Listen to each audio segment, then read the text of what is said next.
Hi everybody, it's Amalia and I'm here today with the pieces that I created with Sandy Allnock's artclasses.com watercolor paint-along classes. The first class in this series, these are all classes, by the way, that are available on Sandy Allnock's YouTube channel, but you have to search through her videos to find them. But if you go to her site on art-classes.com, you'll find this is a free series of classes on her website. So she provides not only the video as a paint-along class. There's not necessarily instruction, I guess. I mean, she does say, you know, what colors she's using, and she does give instruction, I think, but she says it's different than her other classes, and I haven't started at her other classes yet. I have signed up for the Copics class, but I haven't fully started that class yet. So with the classes, she provides the video, and she also provides the sketches in two different sizes. This is a, greeting card size or A4 size, and then she provides an 8.5 by 11 size. And you can certainly take these and blow them up to larger sizes if you needed to, but for each project she does that. And I think there's 4 or 5 projects in the series, but yeah, there's 5 projects in the series. And this was the first one, so it's a barn. And I completed each of these in 2019, and yeah, I like the way that it came out. I'm satisfied with the way it came out. I'm just noticing that I didn't paint this in the red or this in the red, and I think this is like a side house and it's not supposed to be painted. I don't know what I did. It was so many months ago. But yeah, and it's kind of lopsided. The door frame's a little lopsided. But actually, Sandy did a comparison from year to year on some of her projects. So I think she first completed this project herself. I don't know. I'm gonna use a random year, but it was because I don't remember what it was. Okay, and like say 2004, and then she did the project again in like say 2008 or 2010. It was a few years span of time, and her skills had developed over that time period, and she compared the two pieces side by side, and there was a big difference in style and in skill level, you could see. And she said she took classes, to help her with her skill level as well. And so I thought that was really interesting, and I'm planning on doing something similar to that to see how I develop over time. But one thing I noticed was that her barn was kind of looking a little lopsided too. So I thought to myself, well, there's hope for me at least. So there's the original sketch. And what you do with these sketches is you can just put your watercolor paper on top and put it through a light source so that you can see it through. And I literally did this. I put my sketch underneath here, took my watercolor paper, held it up to a light. My light's right there. I took my pencil and just did some simple sketch lines, because the art is not in, tracing these sketch lines. It's really in about how you paint the shadow and the light in there. So yeah, when I first posted this picture after I did it online, I made fun and I said it was, it looked like a good gust of wind would knock it over. But for a first try, I think I did great. So here's I believe this was the second project. This one was a little bit easier to do. I don't know why. maybe because there wasn't a structure involved. Here's the sketch for that, and here's the larger sketch just for your reference. And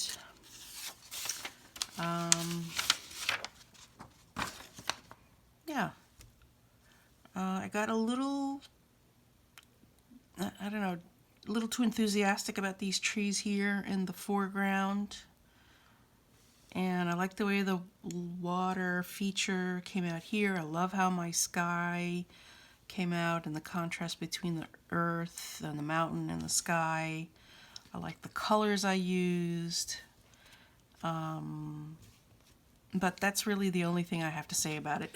I don't know. I mean, I like it, you know. It's pretty, but I'm really curious to see how my skill develops. This one was a little bit more challenging for me. When I first finished it, I wasn't too happy with it. Looking at it now, I love it. Looking at it now, I have a little bit more of an appreciation for it. And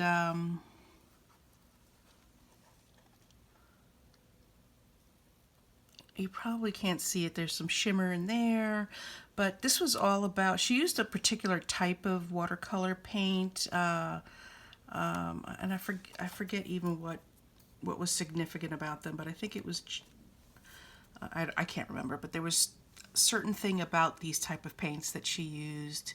They were watercolor paints. They were probably all the same manufacturer, but there's something about these that were different, like a grouping of this style of paint. And I just used what I had that looked close to the colors that she was using.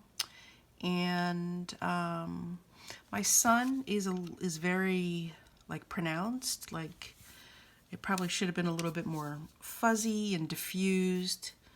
But I don't know, I just like the colors. I like the play in the colors. Also, my lines are very sharp. You could still see the pencil lines. And I think that's supposed to be a no-no for watercolor painting, but my no-no turned into a yes, yes. That's the image. Again, she gives you like an A4 size to put on a card, and then she also makes sure that you have an 8.5 by 11 available, so that if you want to do it on a bigger canvas, you can do that. So that was the third project. This is the fourth one. This one was very challenging because it's supposed to be a forest, and it's an enclosed forest, so there's not supposed to be a lot of sky in the background. From each of these paintings, I learned a lot. This one right here, very much about shadow and light. That's how you get the texture and the characteristic of the rocks. The sun is clearly coming from this direction, so there's more shadowing. I learned about color theory here too, because when you're trying to use gray or create shadow with these type of colors, you really have to go into, I think it's called the complement color, to be able to bring out shadows. So for example, yellow and purple complement each other. They look nice together, and the complement, and I don't know if I'm saying this right, so please forgive me, but to create a shadow for yellow, you really need to create a color with a purple hue in it. So the shadow has to be purple toned to be an effective shadow for a yellow. Again, I'm not sure if I'm saying that right, but I learned some color theory in that particular piece. In this piece, really it's what I learned was, first of all, off the bat I knew I had screwed this part up, but I had really liked the way the roots of the trees had come out. And what I learned from this was, don't cover your paper with paint. Don't cover your paper with paint.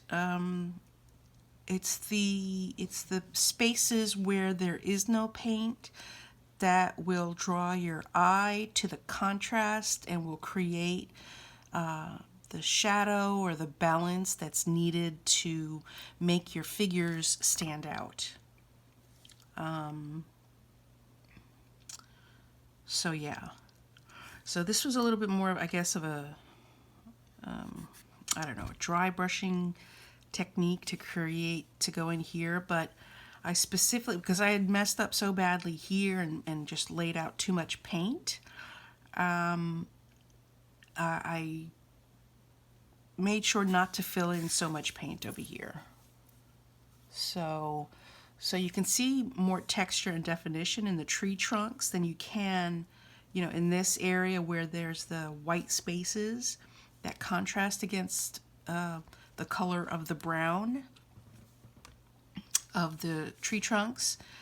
And that's where you can see tree trunks and the character of tree trunks. This just looks like a cartoon drawing of trees because there's no shading, there's no space, there's no contrast between light and dark in that area, because I just covered the whole area with paint and I should not have done that. So yeah, so that's what I learned from that painting. And that was what she provided for that painting. And you could probably do this without this.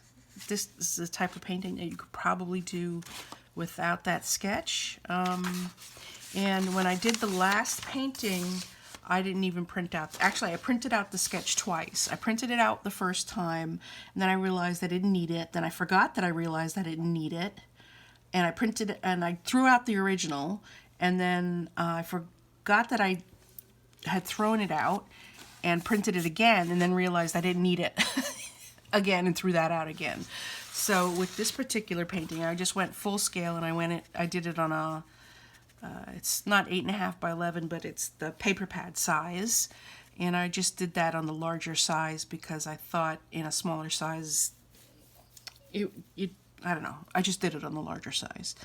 And yeah, so that's the painting she provides. Again, she'll provide a sketch for you, but I didn't think I needed it. It was pretty well explained in the video that she offers, and pretty well done that I was comfortable enough just to go without the sketch. And again, I learned a lot about kind of sort of when to stop, what happens when you go a little too far, and maybe when to just chill the hell out and just walk away and stop. And stop. And what I'm talking about specifically was the blue and the purple in the background of the night sky.